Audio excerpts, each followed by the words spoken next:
What up? What up? What up? Welcome to the Live Game episode 194. This is your average man's perspective on football. I'm your co-host Marcus. I'm the GOAT. The GOAT.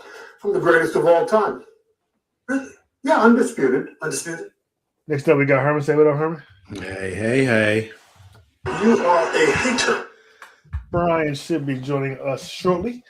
Before we get started, I want to encourage everyone to like, share, and subscribe, especially if you're watching on YouTube. You can catch us on Facebook in our Facebook group, The Live Game. You can catch us on X at Live Game 3 and on Instagram at The Official Live Game. We're also on TikTok at The Live Game 91. And you can catch us on the Average No Sports Network. We broadcast over there at the exact same time we broadcast over here. So please, when we're done, go over there and check those guys out. They do a little bit of everything: basketball, football, baseball, MMA, WWE. They do it all over there. That's the Average No Sports Network. So go on over there and check those guys out when you are done here. Wild Card Weekend is in the bag. The books. In the books. I did pretty good on predictions this week. We'll see what happens in the divisional round. But the closer we go, it's almost sad. Football season is steadily winding down. Yeah, comes so fast and goes just even faster. Yep. Seemed like September was just a little bit a while ago. I know, right? Yeah, but I guess you're hosting tonight, Herman. So go ahead, start us off. Yeah, guess by default. All right. Thanks everybody for joining. We appreciate you joining. We'll get into some news topics. We'll go into our hot topics. And then we'll review last week's wild card round, and then we'll pick the divisional round this week. So sit back, enjoy the show. Let's get it going. And I'll throw it back to Marcus for the first news story. Thank you. Sean McVay has had a remarkable amount of success in his 9 years as the Los Angeles Rams head coach. He won AP Coach of the Year, made the playoffs 7 times, reached 2 Super Bowls, and won 1 ring. There are a lot of impressive and eye-popping numbers from McKay's time in LA, but this stat is perhaps the craziest. Sunday against the Bears will be his 15th career postseason game with the Rams, yet he's never faced the same team twice. The Bears will be the 15th different team McVay has coached against in the playoffs, which means he will have faced nearly half the NFL in just 15 career postseason games. The only 2 NFC teams he has yet to coach against in the playoffs are the Commanders and the Giants, with the only AFC team he's faced being the Patriots and the Bengals. The NFC teams McKay has faced are the 49ers he's won against, Seahawks he's won, Cardinals he's won, Panthers he's won, Bucks he's won, Saints he's won, Falcons he's lost, Cowboys he's won, Eagles he's lost, Vikings he won, Lions he lost, Packers he's lost, and, of course, this week he'll be facing the Bears. That's crazy. It is crazy. Never the same team twice. That's wild. And then the fact that, just that they have the stats is kind of crazy, too. Yeah. That's wild. All right, I'll read the next news story. One day after his 21-day practice window was open, San Francisco 49ers linebacker Fred Warner made it clear Wednesday that he hasn't ruled out returning from a fractured and dislocated right ankle as soon as Saturday night. On Tuesday, Niners coach Kyle Shanahan said the window was open with an eye towards a return for the NFC Championship game should the Niners beat the Seattle Seahawks in the divisional round. Warner, speaking to local media Wednesday for the first time since injuring the ankle on October 12th, suggested he could come back even sooner. Quote, "We're taking it day by day," said Warner, who again was limited participant in practice Wednesday. Quote, "I think they said last week they weren't going to open my window, and then my window is now open. So yeah, we're just taking it day by day." According to Warner and others, there are still multiple health checkpoints he must clear before he can return. Those might make playing Saturday a bit ambitious, but much will depend on how the next couple of days go. So, I don't know. Can't rush him back, but at the same time, you're not guaranteed to get to the championship. That's true, but all that is, man, is that modern medicine is them new materials. They replaced all that bone and cartilage with. Yeah. And a lot of pain medication, probably. They're getting 24 hour a day care, literally. Yeah. You know? And a lot of pain medication. Oh, yeah, definitely. Numbing. Because I know as soon as I stub my toe, I'm pretty much done for the week. I don't know. Yeah, it's a lot different now with these players. Boy. I'll go ahead and read Brian's story. Okay. John Harbaugh and the New York Giants are finalizing an agreement to make him the next head coach, and barring any setbacks, a deal is expected, sources told ESPN's Adam Schefter on Wednesday night. The deal is not final, and contract numbers are still being negotiated with, one source telling Schefter. There's still a lot to work through. But barring any setbacks, Harbaugh is ready to accept the Giants deal, and the team is expected to hire him as soon as possible, sources said. Harbaugh interviewed with the Atlanta Falcons on Monday and had tentative plans to meet with the Tennessee Titans on Thursday, but New York was the first team to have him in its facility for an interview. He arrived Wednesday morning and stayed into the early evening before returning to his Baltimore area home on which Giants owner Steve Tish's private jet. The veteran coach said he'd be looking for a team that has a strong quarterback situation. The Giants have Jackson Dart, a talented rookie who works best off platform in much the same way that Lamar Jackson does in Baltimore. Draft capital is also important, which will allow Harbaugh the opportunity to add good young players in much the same way the Ravens did in Baltimore during much of his tenure. The Giants have the 5th pick in this year's draft and don't have a 3rd-round pick that was used to get Dart, but could replenish with a trade. The Giants are currently estimated to have just over $20 million in cap space this offseason, which will grow another $20 million to $30 million with cuts and over $100 million in 2027. That kind of flexibility will allow them to supplement the roster sufficiently with free agents. Harbaugh ranks 12th in NFL history with 193 wins and guided the Ravens to Super Bowl title in 2012. He was named NFL Coach of the Year in 2019. I just want to know, I'm just curious, like, why is it taking so long for this deal to happen? Wednesday night. It broke Wednesday night. But see, here's the thing. I've heard today, I don't know when this put in there. I've heard today it's been finalized. So why haven't they announced it? Did not know. Because I was watching earlier, and this evening, they said they were still working on the deal. And you notice how in this news story it keeps saying, barring any setbacks. I mean, we've seen it happen before where it looks like a deal is imminent, and then next thing you know, it doesn't happen. But I guess we're going to talk about this in the next hot topic, so we might as well just roll right into it, I guess. Yeah. Well, that's the news. And thanks for stopping by. So our first hot topic of the night is going to be, what's your take on the New York Giants? I'm going to say potentially signing John Harbaugh as their head coach. And I say that because I don't think the deal's done yet. There's no reason why you wouldn't have rolled that out. You know, wild card. Divisional round is Saturday, so you at the latest tomorrow you'd roll out that announcement. So, what's your take? Well, being a Commanders fan, I'm not happy that he's coming to the NFC East, obviously. But as far as the Giants go, I mean, yeah, I think it's a excellent pick. I think John Harbaugh pretty much was the top candidate out there until Tomlin decided to step down. And I don't think Tomlin is going to coach this year. Yeah, he's expressed interest in television. So obviously John Harbaugh is the top coach, the top pick out there. I think it'll be good for them. I've been on the Giants all season, even though they had a losing record. They got the number 5th pick in the draft. I like what they have in the future. They got Neighbors, they got Jackson Dart, they got Scatterboo, they got that defensive end.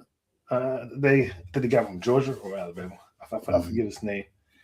I think they have a good team, and let's not forget that they had in 5 of their games this season. I think they were leading going into the 4th quarter, and very much could have won those games. Now they lost, but they very much could have won those games. Even though what I'm about to say is Harbaugh holds the record in the last couple of years for games lost in the 4th quarter. So he's right on par with this team that he just inherited. What I was going to say is all it takes is a good coach to get in there and turn those 5 wins around, turn those 5 losses around. But it's you hard know, all that coach. I mean, listen. To me, it's an obvious pick. No matter what you think of Harbaugh, no matter what you think of how his time ended in Baltimore. If the position was open for the Commanders, I would have been desperate to have him as coach at the Commanders. I think a lot of teams would have. I think it's a good pick. I think he can build. I think they have a pretty good roster already. I think they can build more. We just talked about the salary cap, and we just talked about the picks. And if anybody can do it, if anybody's stable enough to do it, I believe it's Harbaugh. And even though he wasn't able to elevate, some people say, oh, he wasn't. He had Henry and Lamar, and wasn't able to get them over the over the top to reach the Super Bowl. I just feel like his time in Baltimore had gotten stale, they gotten old. He's still a great coach. I think this will turn out. Good for them. I'll be willing to say that probably the Giants are a good pick to make the playoffs next season. Like I said, I'm really high on their roster, and now they got a coach that I'm really high on. They'll definitely turn around. I would be surprised to see them in the playoffs next season. So, I'm besides the fact that they're in my division, I'm all in on it. I'm all in on this hire. Yeah, I mean, for the Giants, I think it's a great pick. I 100% agree with you on that one. I mean, he was the top coaching candidate out there. There's rumors about him possibly bringing Monken. If Monken doesn't get a head coaching job, there's rumors about Monken becoming their OC. I just feel like if that happens, we're looking at Baltimore East at this point. At that point, but here's the thing. Monken came from Georgia. I think Monken is a great coach, but Harbaugh, listen, man, run this damn ball. Why do you have to tell him that? Damn ball. If he's that great of an offensive coordinator, he should not even have to be told that when you have Derrick Henry. But it's a given. I would like to hear. We'll probably never hear it, but I would like to hear him sit down and tell him and explain why he got away from Derrick Henry in all those games. Well, you might get that because if he goes to New York, now let's say he doesn't get because he's got a couple of head coaching interviews too. If he doesn't get the head coaching, any head coaching jobs, and Harbaugh brings him to New York, the New York media is going to ask him, are you going to run the football? Why would you get away from running the football? He's going to have to answer to that. Yeah. But back to Harbaugh, I guess for me, I'm not sold on Dart. I don't think that Dart. I look at Dart like.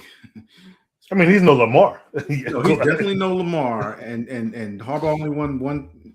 No, he didn't even win with Lamar, so he couldn't get there with Lamar. He's getting a less. Well, he did.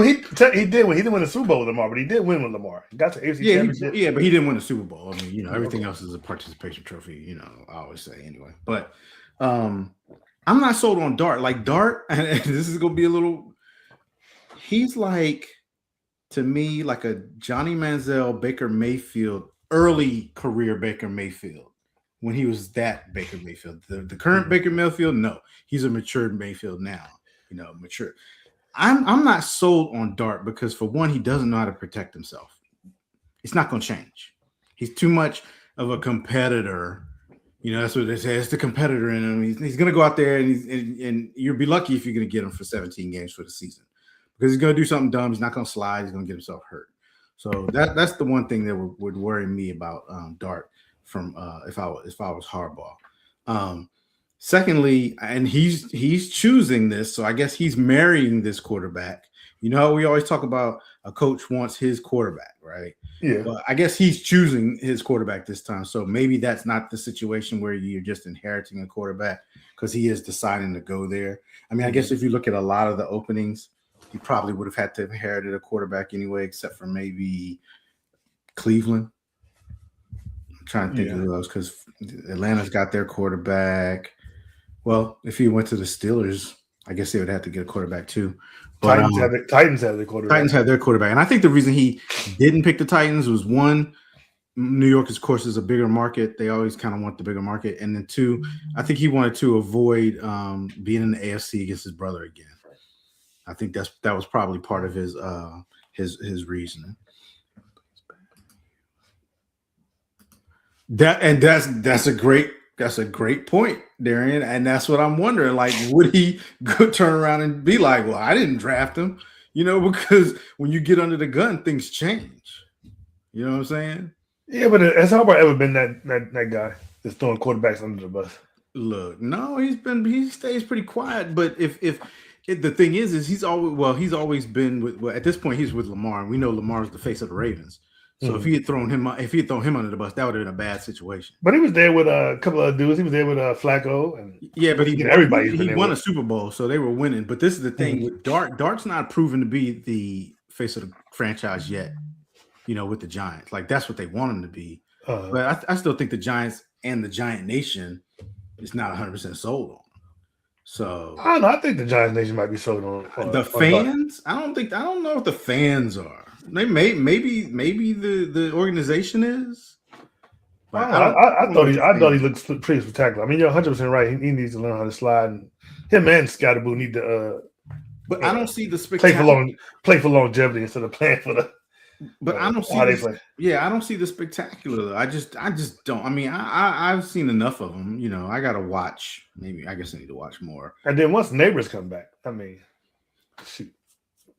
Yeah, but you got to. Everybody's sold on Neighbors. Everybody. Oh, of course, Neighbors is But at the same time, too, if Neighbors is all they have, you can bottle him up.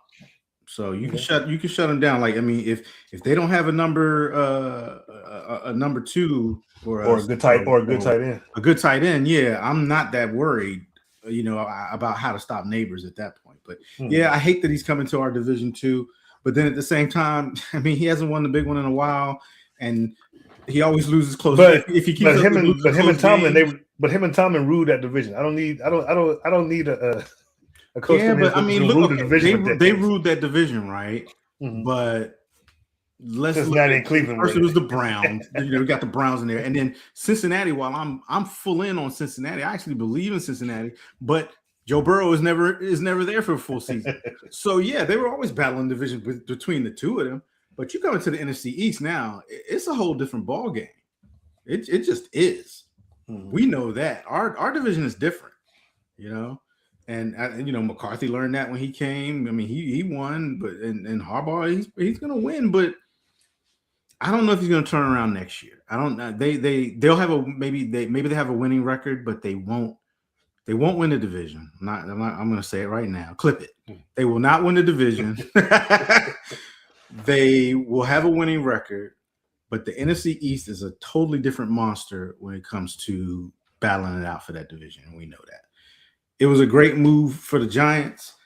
I'm just interested, and that's true too. I don't know, man. Jalen Hurts is trying to win that title, but as for now, you're right. He is still. You are a hater. Whatever. We'll get into that later too. He is still the worst quarterback in the division, but I wish he went somewhere else. But at the same time, I'm not that. I don't know why. I just feel like I'm not that concerned. It's the Giants. We've owned the Giants for forever at this point. It's getting old beating the Giants, so maybe this will make things a little more interesting. I mean, they're not going to stay bad forever. Yeah, it can happen. Ask Cleveland. I bet people kept saying that too. Cleveland can't stay bad forever. But that's Cleveland, though. Okay. Giants have won the Super Bowls. They've been to Super Bowls. They have 4. So. Oh man, but it's been a while. But yeah, I mean, it's been a while for us too. So, all right. Well, let's move into our next hot topic. And this is an interesting one because I thought about this too before it was even put in here. Would the Ravens and Steelers be better off filling their head coaching positions with hotshot young coordinators or a seasoned Super Bowl winning head coach like Mike McCarthy? I'll start this one off since you went first on the last one. And I'm gonna look at it like this. For me, I think that the Steelers, in all honesty, should be in rebuild mode at this point. Mm-hmm. I don't necessarily think that they have a lot of pieces there. They don't. We know they don't have a quarterback, and they haven't really had one since Ben Roethlisberger. And then you get, of course, then they got Aaron Rodgers late in his career. They do have a decent run game. So I'm going to say that they need to rebuild, get a young quarterback, get some younger talent on. You know, please get 2 wide receivers, please. I'm so tired of seeing the Steelers with no wide receivers or just 1 wide receiver. You know, they had Pickens, nothing happened. Then they went and got DK. They got rid of Pickens, got DK. DK did pretty decent because they rely on their tight ends. But as soon as DK was out, you know, the last 2 games of the season, we see what happened. So I think for them, they would be better off getting a young coordinator, offensive. Please get an offensive-minded coach too, please, because the Steelers have always been known for their defenses. I want to see them have a better offense. They need to have an innovative offense. So please get an offensive coordinator type mind. Go into rebuild. And it doesn't have to be maybe a whole rebuild, but just accept the fact that for the next 2 years or so or whatever, you're not going to be in the playoffs likely. I mean, you could contend for the playoffs because there's no telling within that division now that Harbaugh and Tomlin is gone. Mm-hmm. You know, the clear cut would probably be Cincinnati, but that's only if Joe Burrow stays healthy. Yeah. So we know that. So I'm going to say they need to get a young coordinator. Now, for the Ravens, I think that maybe a seasoned head coach, and maybe not necessarily has to be a Super Bowl winning, because we've seen that getting Super Bowl winning coaches doesn't always translate to them going to another Super Bowl. That's why only 2 coaches have done it, 2 or 3 coaches I think have done it in the history of the NFL. But I think a seasoned coach will be better because they have an established veteran quarterback like Lamar, and you know he should have the locker room. He should, with his leadership, he should have the locker room. So I think you get somebody who's more seasoned coming in, the players are going to respect him a little bit more. They're going to respect his experience, especially coming off of so many years with Harbaugh and him being, excuse me, such an experienced head coach. So I think a seasoned head coach for them would work. Now, who that head coach is, I really don't know, because they still need to do a few things too. Whoever they bring in, I don't know if Henry's coming back next year. If he does, they need to run the football. I haven't heard that he's not playing with it. I can't remember what his contract was though, if it was a 2-year contract or what, if he's a free agent. So, but yeah, so that's what I think that the Steelers need to rebuild and get a young coordinator and build up maybe a 2-year, 3-year rebuild, and then the Ravens, you got to get seasoned because they're pretty much built to win now. Especially with Lamar in his prime, you don't want to start him over again. He's already had, what would we say, three OCs already, and this is going to be his 4th most likely. So bring in a seasoned and see if you can put a system in place that Lamar can thrive in, and you use his talents as best as you can, and win a Super Bowl in 1 or 2 years. What do you think? Yeah, I pretty much agree with you. As far as the Steelers go. If you remember, Bill Cowher and Mike Tomlin were both assistant head coaches, and first-time head coaches when they got the job. And look how it turned out for them. Obviously, Tomlin never had a losing season, and Cowher, he got the 6 AFC Championship games and 2 Super Bowls, and I think he made the playoffs every time except for 3, I think maybe 2 or 3 years as the head coach for the Steelers. And they obviously have the patience. Well, actually, that's not true. Because like I said, everybody was winning. Cowher and Tomlin were winning. Right, they started winning immediately. They started winning immediately. So we don't know if that's the thing. People always, Pittsburgh is faithful. They stick to the coaches. Well, they're not used to losing coaches. That's true. So we don't know if they're patient or not. So I guess we'll see. I believe, get a hotshot young coordinator in there. You definitely got to get a quarterback situation. You got to get that quarterback situation resolved. I think that was part of Tomlin's downfall. They never had a replacement for Big Ben. Nope, never. Trubisky was not it. Who else was there? Rudolph was not it. And let's be honest, Aaron Rodgers wasn't. Yeah, he wasn't. I mean, he got him to the playoffs, but that didn't even mean anything. And here's the problem with Oh, and what's the name? Russell Wilson wasn't it? Yeah. The other guy, New York Jets guy now, what's his name? The young guy got drafted by the Bears. I forget. I can't remember. Yeah, he wasn't it. And that's the, I guess that's the one problem of always having winning seasons is you're never too high on the draft board. Yep. So yeah, and they're not going to be high this year on the draft board. Right.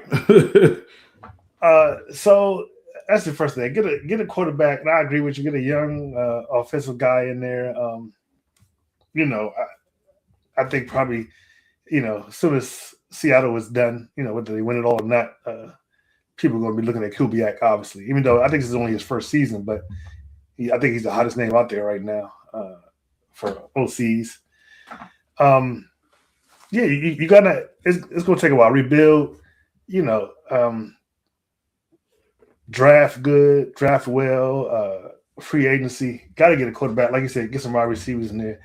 I think it's going to be a reboot, and I think we'll get to see how patient Steelers ownership is because they might not be that good for a year or two or three. We'll see.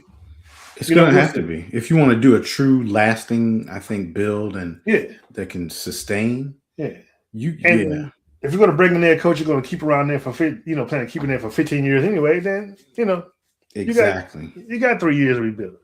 Right. As long as you're showing progress and everything, and like I said, if Steelers are bad, we know the Browns are going to be bad, and we don't know if Burrow will play the whole season. So, you might have a lot of leeway. The only good team that might be in your division is the Ravens, right? Possibly.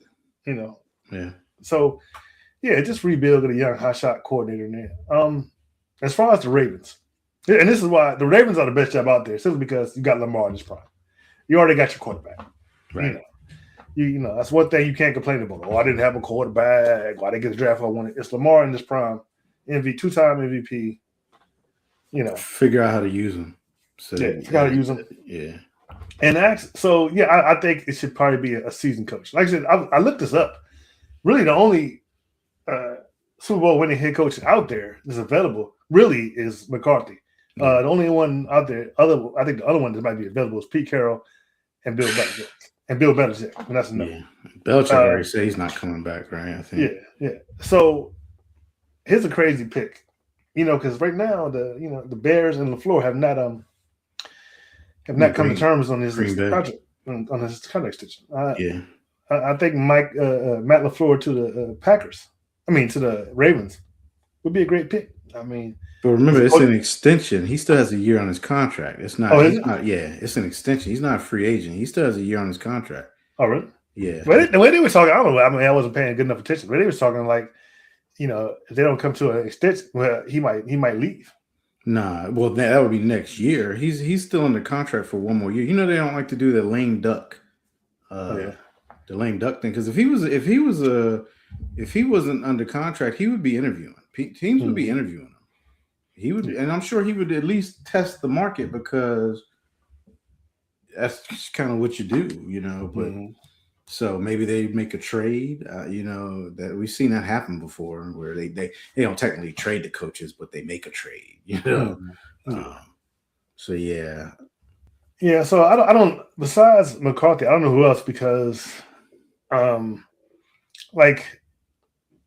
would want a guy who, even though he didn't end a successful season, McCarthy didn't. He still had a hell of a run at Dallas. He did. 4-5, three straight years is pretty good. Like I said, he's an offensive guy. He works with quarterbacks, and you got Lamar and you possibly have Henry. It'd be hard to go wrong. I would not want. I don't think I would want Stefanski or. Nah. Definitely not Mike McDaniels. I think Mike McDaniels should be OC. Yeah. I think he should be everybody's top list for OC. Right. I think Philadelphia should be opening with their checkbook to try to get him there for OC. I don't even feel like he's a good OC. I think he is. How? I think he is. How? I guess that's what we could talk about. Those first two seasons in Miami, man, that offense was mind blowing. And he comes from the McVay tree, so But I don't see the McVay part of it at all, Harley. Go ahead. so I that's the only coach I can think of. There might be some more out there I'm missing, but I would definitely for Baltimore seasoned head coach because you got the pieces in place. Yeah. And they got to get that defense back on track. Baltimore's known for their defense, and the defense was terrible this season. You have to get that defense back on track. So I don't know, maybe bring in a defensive guy. I don't know, but They need I say for Baltimore, seasoned head coach for Pittsburgh, go ahead and get a young hot shot coordinator. See how it turns out. Yeah, I think offensive both. I think both Pittsburgh and Ravens need to have a offensive minded coach. Mm-hmm. And I think that because it seems like they've always almost had a head coach that was defensive minded or swung more towards the defensive side. And it's not producing what you needed to do on offense. But look what Mike McDonald did in Seattle. He's came in and he got a good he brought in a really great OC too. And just I mean, they hit on JSN. They got the two running backs. Sometimes things just fall into place for that OC too, where the defensive coordinator can truly just be hands off, or the defensive minded coach can just be hands off. But at the same time too, like I said, when you think about offensive, let's think about the Ravens and their offensive drafting, right? Mm-hmm. They've drafted Lamar. Who else big has been a real big like? Whoa, they drafted. That's an offensive player. Andrews. That's it. That's pretty much it. Look how long it took for them, and they're still working on getting receivers. Flowers has been better, but who's likely? Likely is a tight end actually. Likely's pretty good though. Yeah, they drafted him. He got hurt, but it's just. I just feel like the focus has been so much on their defense that their offensive side just gets neglected. Like at this point. Just like Dallas went out and traded for Pickens, right? And you gave Dak a whole nother weapon. And they hit on Williams in the offseason. And the head coach, he's an offensive head coach. You see what I'm saying? Now our defense suffered from it. Okay. But that was more because of who you hired. Exactly. If you get a good defensive coordinator and you have an offensive minded head coach, I feel like he can really focus on the offense. Because if your defense, you can have a halfway decent defense to top 15 and be like, if your offense clicks the way it should and runs the way it should, you'll be fine. You know what I mean? But when your defense is bad, well, we see what happens with that. So yeah, I just think offensive coordinator because offensive minded. And I guess you're right. McCarthy is pretty much the only one out there who probably really. But I don't know about his system with Lamar because Dak didn't run. Yeah. Well, yeah, it seems like Lamar is trying to stop running. So. Yeah, but is he really super strong pocket presence passer? He's gotten better each year. He's gotten better each year. And then I don't know, McCarthy walks in there and maybe helps him out. Maybe. I mean, he is, like you say, he is a quarterback type guy. So, yeah. All right, so good two hot topics. Let's get into reviewing last week's games. We have the first game up was the Los Angeles Rams traveling into Carolina to take on the Panthers. This was the I don't want to move on to the Divisional Round Bowl. It seemed like just from the game. The Rams won this one 34-31. So this was actually a good game. And it was a lot better than I think a lot of people expected. I think we thought that the Panthers were just going to get run over by the Rams. Matthew Stafford was 24 for 42, 304 yards passing, 3 touchdowns, 1 interception. Bryce Young, 21 for 40, 1 touchdown, 1 interception on 264 yards. Kyrie Williams, 13 carries for 57 yards. And Chupa Hubbard, 13 carries, 46 yards, 2 touchdowns. Puka Nacua, 10 receptions, 111 yards. Cocker, 9 receptions, 134 yards. Time of possession went to the Rams, 31-46 to 28-14, and the Rams had more total yards than the Panthers. I gotta pull it up. I'll go first on this one. I did pick the Rams, and I was right. Like I said, this game was a lot better than I expected it to be. It jumped out at first like it may not, kind of like it may not be a good game, but Carolina started coming back. Carolina couldn't run the football. They really had problems running the football. I had to rely. I mean, when Bryce Young throws 40 attempts, that's way too many for Bryce Young. Yeah. The thing about Bryce Young is too, and whoever the offensive coordinator, he needs to think about some things. They need to start getting Young out of the pocket a little bit, move him around some. He's trying to be this pocket passer that to me he's not, and he's too short to really see over the linemen. So I think they need to start changing his what do they call it, the flowers. They need to start changing the his spot in the God, totally lost my thought. But anyway, they need to move him around a little bit more. I think he's not super, running quarterback. I just want to see him move some, roll the pocket, get him outside the pocket a little bit. Yeah, plus he's a shorter guy, so that helps. So he can make cleaner throws. They just picked up his fifth-year option too. Did they? Yeah, they decided to do, which I was surprised actually. But because I think this playoff run helped him. Yeah, it did. But I was thinking to myself though, if they had a better quarterback, they would have won that game. You think so? Yeah, but I did pick the Rams. Rams looked good. Man, they got to get Devontae Adams more involved though, because Puka, man, they using him up a little bit too much, I think. But I picked the Rams. I got this one right. Who'd you pick? Yeah, I also picked the Rams. Much like you said, I wasn't expecting this to be much of a game. But the Panthers came to play. There was, Rams are my Super Bowl pick, and I'm not gonna lie, I was pretty worried.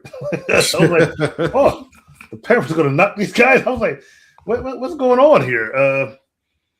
But the Rams have been they've been like that later on in the season. They haven't been as dominant as they were at the beginning of the season. Their defense really needs to step up. I don't know what's going on with them. You can say what you want. Panthers were a playoff team, but they kind of limped into the playoffs. It shouldn't have been. It shouldn't have been this close at all. Yeah. And Stafford throwing interceptions, that doesn't help. But thank God for Puka Nacua, man. What's McVay? He gets the most out of a wide receiver, boy. He does. He really gets the most out of a wide receiver. He knows how to pick him, boy. It's like, dude, defensively, you gotta stop. You gotta not let him be the one to beat you. That's hard to do. And then Devontae Adams on the other side. That's kind of hard to do. But yeah, this game was probably one of the best of the weekend, and start out like that. It was pretty cool. But I picked the Rams, and I was right. All right, let's move into the next one. We had the Green Bay Packers traveling into Chicago to take on the Chicago Bears. The Bears held court at home and won this one 31-27. Caleb Williams was 24 for 48, 361 yards passing, 2 touchdowns, 2 interceptions. Jordan Love was 24 for 46, 323 yards passing, 4 touchdowns. Leading rusher was Swift, 13 carries, 54 yards, 1 touchdown. And Josh Jacobs for Green Bay, 19 carries for 54 yards. Leading receiver for the Bears was Loveland, the tight end. He had 8 receptions for 137 yards. And Romeo Doubs, 8 receptions, 124 yards, and 1 touchdown for the Packers. Bears had more total yards than in this one, 445, and the Bears won the time possession 32-41 to 27-19. Who'd you have in this one, Marcus? I took the Bears, and I believe this is the only time this year I've taken the Bears and they've won. So I finally got it right. I just didn't have a lot of faith in the Packers. They're too inconsistent, and I hadn't realized that I'm losing this game. The Packers have lost 5 in a row. Did not know that. Wow. Did not know that going. So they pretty much limped into the playoffs. We talk about the Panthers just barely got there. Packers limped. You going there to the playoffs, not winning a game in over a month. That's what you call limping into the playoffs. Oh, yeah, definitely. And so Jordan Love, 46 pass attempts. Too much passing, bro. Oh, Too much. You got Josh Jacobs. He only averaged 2 point. He had 19 carries, 55 yards, 2.9 average per carry. I don't know if it was the Bears defense, but I just feel like you should have run more. And then, of course, this game comes down to what it always comes down to, the Bears season. The Bears don't play into the fourth quarter. I just don't know how they managed to get away with this nonsense. 25 points in the fourth quarter. Yeah. And they do this almost every game. They played like garbage all the way into the fourth quarter. It's like they don't know the game has started. They're out at the concession stand into the fourth quarter. we got a game. Right. And this is the part I hate about this, because Caleb and Jaden Daniels will always be linked. But these kind of games, even though they're ridiculous, this is what builds your legend, because everybody loves fourth quarter comeback quarterbacks. Yeah, everybody, those get talked about the most. Everybody loves it. But I'll give it props to Ben Johnson. I was high on Ben Johnson, and he's managed to turn this team around. I think I forget what they were last year. They were terrible last season. He turned them around, but I just, it's hard for me to think you're going to win a Super Bowl not playing to the fourth quarter. If they make it to the Super Bowl like this, yes, I'm going to be amazed. Yeah, I'm going to be amazed. They keep doing. They do it. And they keep 25 points in the fourth quarter. It's crazy. Like, I don't know who you put more blame on, the Packers for letting that happen, or Chicago for being able to do it. It's wild. But I picked the Bears, and for the first time this year, they didn't let me down. Yeah, I was with you on that, on the Bears too. And it was more about the lack of trust I had in Green Bay. Like you said, you just didn't know which team was going to show up. And then the fact that you said they lost 5 in a row, I didn't even realize that. So you can't, we talk about this all the time. You cannot go into the playoffs on a downward trend. No. You just can't, because when you do it, you're going to lose in the first round. You're going home early. Like you said, it was a lot of passing on both sides of the field. Love had 46 attempts. Caleb had 48. I'm going to chalk it up to the defenses weren't letting the other teams run the football. And they weren't. I mean, Jacobs, 19 carries for 55 yards. He wasn't running efficiently. So, but it's like you said, 25 points in the fourth quarter is crazy. You want to say you can't sustain that, but they keep sustaining it. So until it bites them in the butt, it's working. But I was with you. I picked the Bears, and I did get this one right too. All right, moving into the next game. We had the Buffalo Bills traveling into Jacksonville to take on the Jacksonville Jaguars, and the Bills finally won a road playoff game. They won this one 27-24. Josh Allen was 28 for 35, 273 yards passing, and 1 touchdown. Trevor Lawrence was 18 for 30, 207 yards passing, 3 touchdowns, and 2 interceptions. Cook was 15 carries for 46 yards, and ETN had 10 carries for 67 yards. Leading receiver was Shakir for the Buffalo Bills, 12 receptions for 82 yards, and Washington for the Jaguars, 7 receptions, 107 yards, 1 touchdown. Total yards, Jacksonville actually won that with 359 total yards to 340. And the time of possession went to the Bills, 33-49 to 26-11. I'll go first in this one. I did pick the Bills to win this one. I'm on a roll right now. I just didn't expect. I'm just going off of the past with Jacksonville and the experience that the Bills had. I expected the Bills to win this game more handedly, in all honesty. I noticed that Jacksonville just they're inexperienced in the playoffs, and it seems like when they do get to the playoffs, they just. I'm not going to blame it all on Trevor Lawrence, but they choke. Yeah. You know, they just do. They don't have good playoff track record. Maybe that'll change now that they have their coach. You know, he had them playing good football. They were 13-4 this year. Yeah, And they were 4-13 last season. So yeah, it's a so big turnaround. big turnaround. So this isn't a failure for them. You know what I mean? No, not at all. Not at all. Yeah, this isn't a failure for them. I expect to see this, and they have a dynamic player that wasn't even on the field most of the season, and Travis Henry. So Travis Hunter, I mean. So but I picked the Bills. I got this one right. Yeah, I also picked the Bills. Why? Josh Allen, of course, Superman out there. I did think this game was closer than what I expected. I didn't expect the Jaguars to get blown out, but they brought it. I mean, they came to play. They gave Buffalo all they had.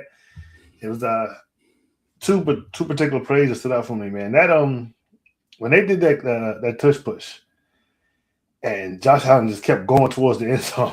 Then they called a touchdown of her, they brought it back and they ran it again. That's what you expect. Josh Allen is definitely the best player in the AFC left in the playoffs. He has more experience than the rest of the quarterbacks. Yeah. That's your Superman. That's what you expect. As long as Josh Allen is on this field, the Bills have to be. You have to be afraid of the Bills and think they can beat you. And then the second play was that last interception that Trevor Lawrence threw. That pretty much ended the game. Can't do that, Trevor. Can't do that. Can't do that. Can't do that. But Jaguars. I think they were ahead of schedule this season. Yes. They have a first-time head coach coming in and turn them completely around. I don't think they got anything to hold their head down on. They won the division, but it's the Bills. As long as Josh Allen is out there, they have a very high chance of winning, especially in the playoffs. I picked the Bills, and I was right. Yeah, you're 100% right. He's definitely the best quarterback left in the AFC, most experienced. But the kryptonite he's facing is he's got to do it all on the road. That's true. Well, they said they hadn't won a road playoff game. They hadn't. Yeah, and they did win this one. So, but also another key point. The Buffalo Bills were quick to vote against the tush push, and now they use it all the damn time. Yeah, that's funny.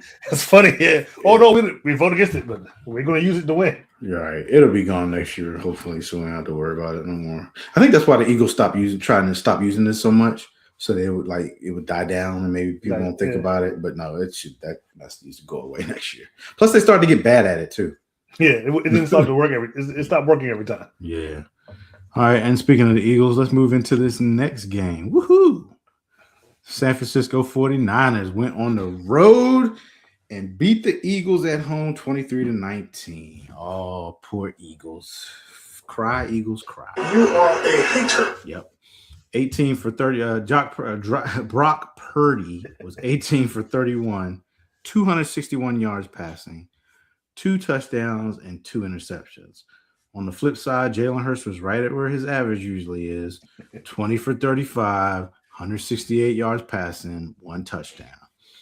Leading rusher for the 49ers was McCaffrey, 15 carries for 48 yards.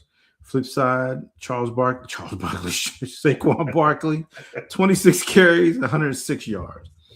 Leading receiver for the 49ers was Robinson, 111 receptions on 111 yards, 6 receptions, 1 touchdown. And Devontae Smith, 8 receptions for 70 yards. 49ers had more total yards in this one, 361 to 307. And the Eagles actually won the time of possession. That's all they won. 35 minutes, 39 seconds to 24 minutes, 21 seconds. Who'd you pick? Oh, well, I guess I have to go first. Let me see. Yeah, you can go first, Marcus. I picked the... You big dummy. Was I the only one to pick the Eagles? Yes, you were. You big dummy. You big dummy. You big dummy. You big cold-blooded dummy. You big dummy. See what you did? Oh, no, you big dummy. Hey man, I was gonna ride with the Eagles until they prove me wrong. They proved me wrong. It's weird because the Eagles are winning this game all the way into they went into halftime winning, and they scored. They were the only team to score in the third quarter, so they were winning going into the fourth quarter. But the 49ers scored for 13 points in the fourth quarter. Come on, bro, you can't let a trick play, Jawan Jennings doing touchdowns, get you like that. And then here's the big thing. You can blame it on who you want to blame it, but I'm gonna blame it on Mr. O Diva Big Mouth himself, Mr. AJ Brown. You talk, I want the ball, and you have three crucial drops, just drops. So, and then you want to argue with the coach on the sideline. The coach ran at him. Sirianni ran at him. So what? He the coach. If he want to admonish you and tell you, hey, catch the passes. Nah. So, hey, you can put, they don't pass to me. They don't pass to me. Oh, my stats is there. Well, you dropped three crucial passes. Three very crucial. I'd probably say he dropped two. One of them wasn't. He couldn't caught it. Pass. His hands touched it. If hands touch it, you can catch it. And that's what they pay you for. That's what they pay you for. Big time money for. Justin Jefferson would have caught it. Lamar Chase would have caught it. Jamar Chase would have caught it. But not AJ Brown. And I made this argument weeks ago that that the Eagles don't have a Jalen Hurts problem, they have an AJ Brown problem. And that's what's the problem. That's why they lost this game, because of AJ Brown. I picked the Eagles, and that was wrong. You big dummy. You big dummy. You big dummy. You big dummy. All right, that's all dummies you get. Yeah. So I see this completely different. I know you would. First of all, the Eagles have an offensive coordinator problem. They definitely do. But their bigger problem, of course, is going to be look. All the winning quarterbacks that won in the division in the wild card round, right? Mm-hmm. Guess what they all had in common? What's that? They all passed for more than 200 yards. If your quarterback's not passing if your quarterback can't pass for 200 yards, as bad as CJ Stroud played, he had more than 200 yards passed. Okay? That's an OC problem. I just want to know why Jalen Hurts, Brown dropped 2. Brown's gone next year. We ain't going to have to worry about that. But the bigger problem is that Brown don't have a quarterback to get him the football. When Brown is open deep, guess where the ball's going? 10 yards in front of him. Jalen Hurts. The Eagles have a Jalen Hurts problem. The problem is they have a running back playing quarterback. That's what it is. Okay, it just is what it is. I knew that the Eagles were going to lose this game. I said it all year long. You cannot keep playing like this all year long, Marcus. Did I not keep saying it? You froze. I'm still here. You see me? No, you still froze. Can you hear me though? Yeah, I can hear you. I'm still here. You look crazy too on the screen. But I said it all year long, and I kept saying it, and I kept saying it, and I kept saying it. You cannot win in the playoffs playing the way that the Eagles were playing. And they did exactly what I said they were going to do, and they lost in the in the opening round wild card weekend. And I'm so happy, and thank you, Eagles, for proving me right. And that's not a hater, it's just facts. See that? That's what I'm saying. That's what okay. No, besides since Hurts has been a starter in this league, the only 2 quarterbacks with a higher win percentage than him is Mahomes and Allen. Okay, the man wins games. No, the team wins games. Okay, and now be honest. When you think about the Chiefs and them winning, who do you equate that winning to? Mahomes. And when you think about Buffalo and them winning, who do you equate that winning to? Allen. Now, can you honestly tell me that you are equating Eagles wins to things that Jalen Hurts is doing on the field? Can you honestly say that? He was Super Bowl MVP. You are full of. And he made the Super Bowl. He made the Super Bowl before Barkley got there. You're full of it. And he was Super Bowl MVP. You're full. And he outplayed Mahomes in both of those Super Bowls. You're full of it. He outplayed Mahomes. You're full of it, and you know it. So the Eagles have a Jalen Hurts problem. If your quarterback since November, he ain't thrown for more than 200 yards since November. Has he had to? Yeah, you usually should. I bet. Guess what? If you don't have to, do you need to? He had to this past weekend, and he didn't. That wasn't his fault. No, it wasn't his fault. Okay. Yep, there you go too. You could definitely put 10 other quarterbacks in there, and they would be better. They would be better. I don't know if I say that. I'm just saying. Look at this win percentage. They would be. I would love for my Commanders to have that win percentage. Okay. Why y'all ain't winning? You wouldn't be winning. You would have Super Bowl twice. Won Super Bowl. You'd have won. You probably wouldn't even have them. You know why? Because your team's not built like theirs. They know what their defense is built like, and they have one of the best offensive lines in the league for a while. Anyway, Eagles did exactly what I said they were going to do. You can't play like that all year long, and they lost because of Jalen Hurts. Clip it.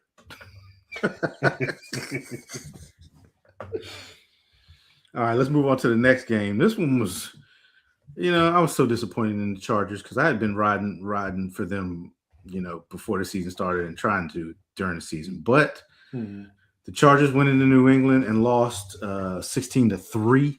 Weird game. The winning quarterback, Drake May, was 17 for 29, 268 yards passing, 1 touchdown and 1 interception. The losing quarterback, Justin Herbert, 19 for 31. Oh, he only passed for 159 yards. No wonder. Sounds familiar. This has got to stop. This stuff right here. Leading rusher for the Patriots was Drake May, 10 carries for 66 yards. And guess who the leading rusher was for the Chargers? Justin Herbert, 10 carries for 57 yards. Don't they have a star running back on their team? Yes, they do. I think he was hurt though. I think Chargers, yeah. And the Patriots do too. Homeboy. Stevenson. Trayvon Henderson or Stevenson? Both. Yeah, so get this. Stevenson was the leading receiver for the Patriots, 3 receptions for 75 yards. And then McConkey was the leading receiver for the Chargers, 3 receptions for 32 yards. Time of possession, total yards 381 to 207, and time of possession was 32-15 Patriots to 27-45 Chargers. I'll go first, and once again, I was right. I picked the Patriots in this one.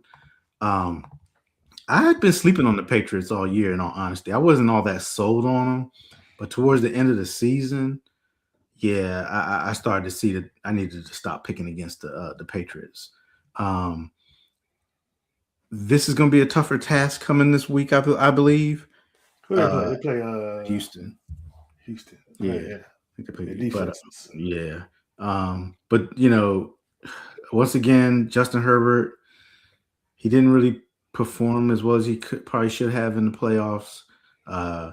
If he's your leading rusher, you got a problem. Y'all got to figure out how to run the football. These late and you're in New England for this game, cold weather game. You got to run the football. You can't have your quarterback as your leading rusher. You just can't. And then a couple of weeks ago, his hand was all messed up. Yeah, he was playing with a broken bone in his hand too. So yeah. So I did pick the Patriots, and I got this one right. Yeah, I also picked the Patriots. I've been on the Patriots for a while. I've been seeing what's going on. Even though a lot of people can say that they had the easiest strength of schedule, and they did have the easiest strength of schedule. They hadn't. I think before the playoffs, they had only beaten one playoff team. Mm-hmm. I think it was the Bills. Yeah. So, but hey, Mike Vrabel went in there and turned his thing around, and then Josh McDaniels, he sucks as a head coach, but you can't deny him his OC expertise. And I think the Patriots are in a position where they can definitely make a run for it this year. Like I said, Vrabel's a very good coach. McDaniels is a very good OC. Drake May appears to be the future. And what are they, number 2 seed? Home games? Yeah, number 2 seed. Yeah. So, the thing with the Chargers is, I have no doubt that Harbaugh will turn this thing around. But, it took him a while to get it together in Michigan, but he finally got it together. It might take a while. Now is the time. I anticipate that the Chiefs probably won't be as good maybe next season. And the Raiders will be the Raiders. Right. So you got really worried with Denver. I guess I ain't really worried about Denver. So give Herbert time. People forget people forget Peyton Manning was terrible for. I mean, he wasn't terrible for a long time. His playoff record was terrible for a long time. Okay? Yeah, that's true. Terrible for a long time, but he turned it around. And if anybody can turn it around, it'll be horrible. So, I expected this, and if you're a Chargers fan, you still got a future ahead of you. But right now, it's the Patriots' time. So I picked the Patriots, and I was right. All right, on to the last game of this wild card weekend. We had their offensive line is definitely trash. That's why he was playing with a broken hand. Last game, we had the Houston Texans traveling into Pittsburgh to take on the Steelers.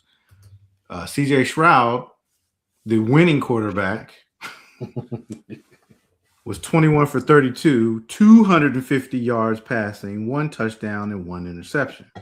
On the flip side, Aaron Rodgers, the losing quarterback, was 17 for 33. Guess how many yards he didn't have, Marcus? Over 200. He had 146 yards and 1 interception. Leading rusher for the Texans was Marks. He had 19 carries for 112 yards, 1 touchdown. And then on the flip side, you had Warren, 12 carries for 43 yards. Leading receiver for the Texans was Kirk, 8 receptions, 144 yards, 1 touchdown. And the leading receiver for the Steelers was Metcalf, 2 receptions for 42 yards. The total yards wasn't even close, man. 408 total yards to 175 by the Steelers. And then time of possession was 32-22 to 27-38. I'll go first on this one.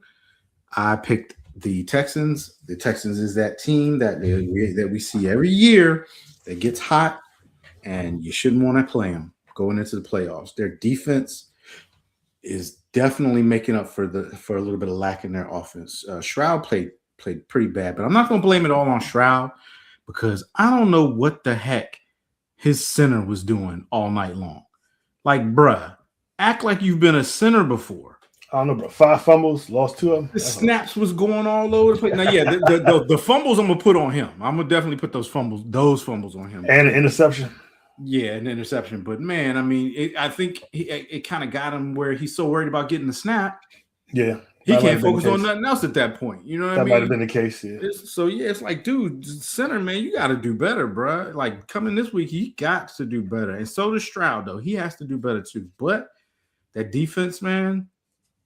6 points. They held the Steelers to 6 points. Aaron Rodgers, Hall of Fame quarterback, under 150 yards passing, and they held him to 6 points.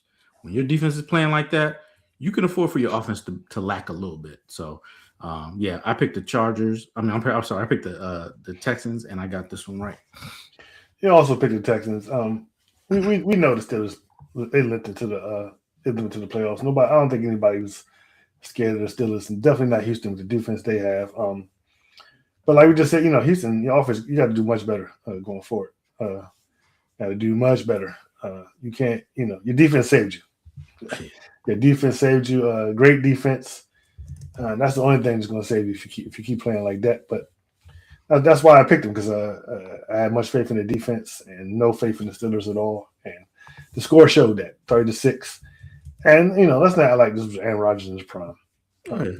But he's still a Hall of Fame quarterback.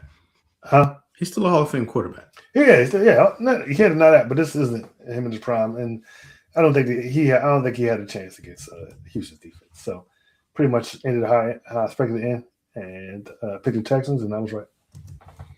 All right, how'd you do this week? I went 5-1.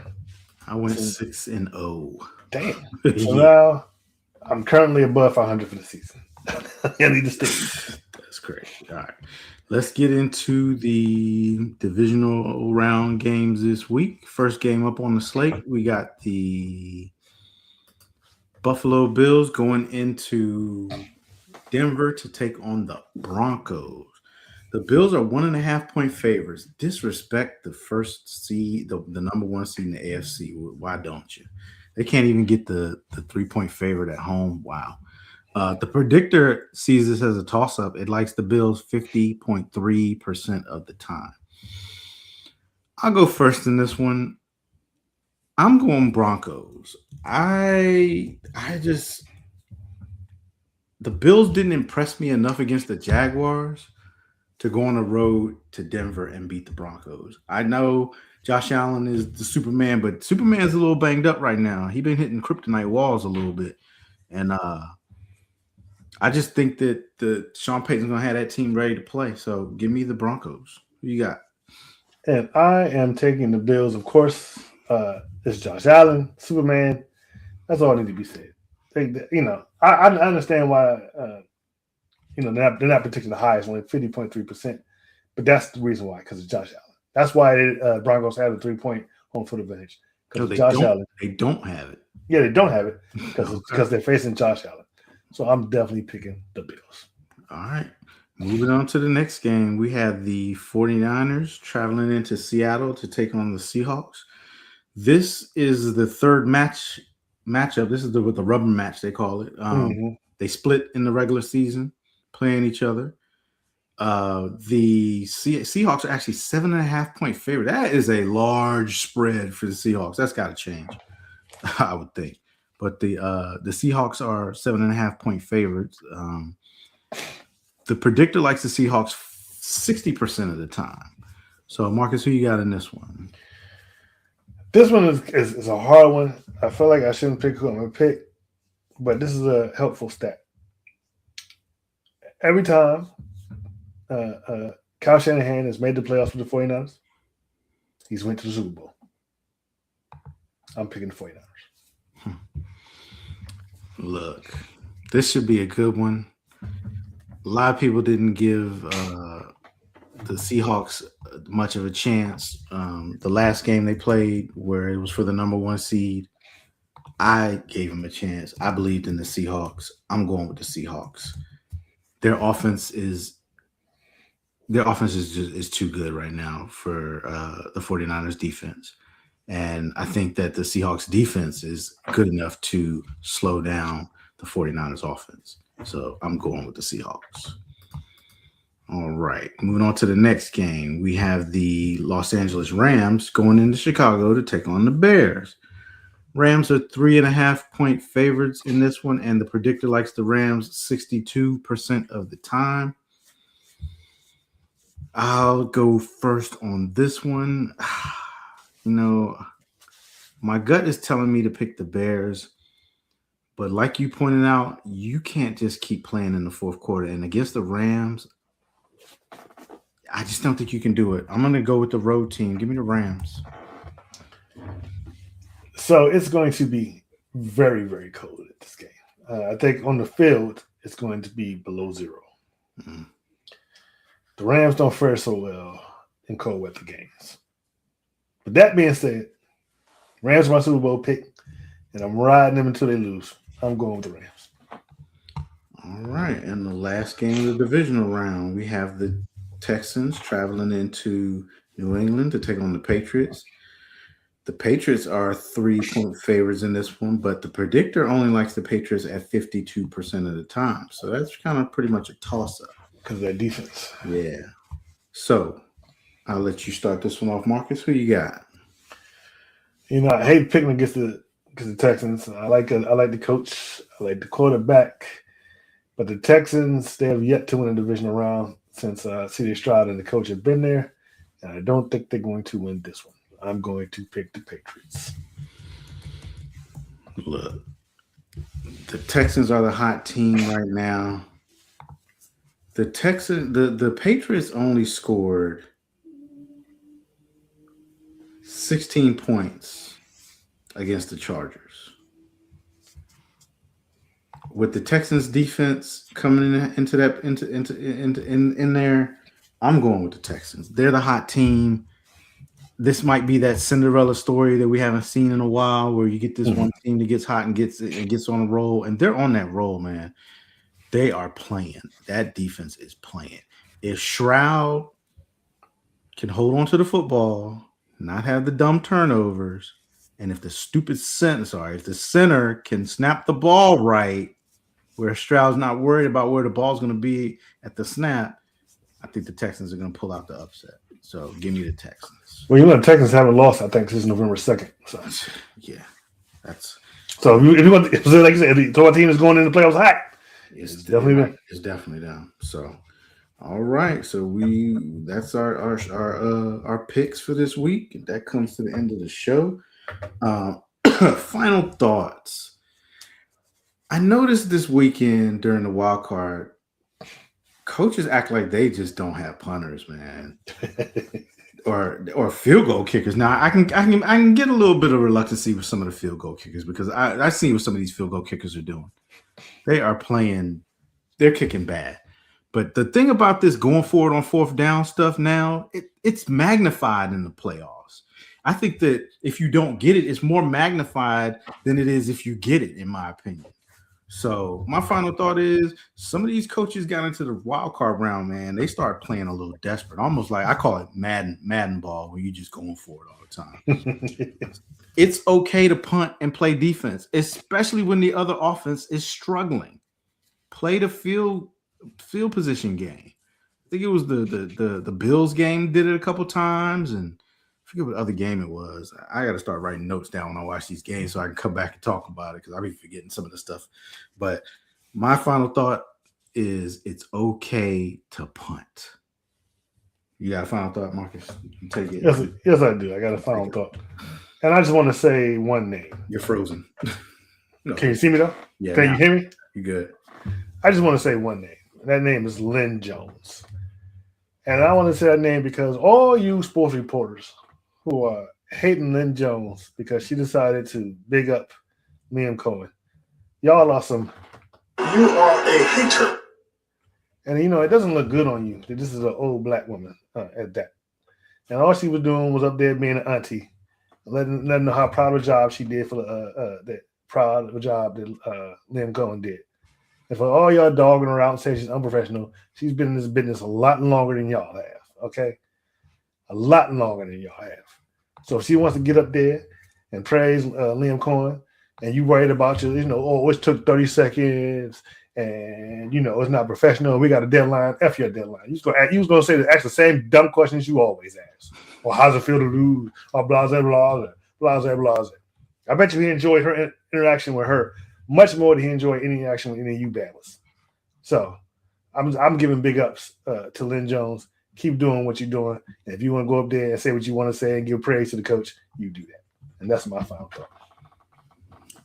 All right. So before we get out of here, I want to encourage everyone to like, share, and subscribe, especially watching on YouTube. You can catch us on Facebook in our Footspray group, The Layer Game. You can catch us on X at The Layer Game 3. Catch us on Instagram at The Official Layer Game. And you can catch us on TikTok at The Layer Game 91. You can also catch us on the Aboriginal Sports Network. We broadcast over there at the same time we broadcast over here. So when you're done here, going over there and check those guys out. They do a little bit of everything over there. MMA, WWE, football, the Aboriginal Sports Network. We will see you next week. Same bat time, same bat channel. Peace. We out. Peace. Thanks for watching.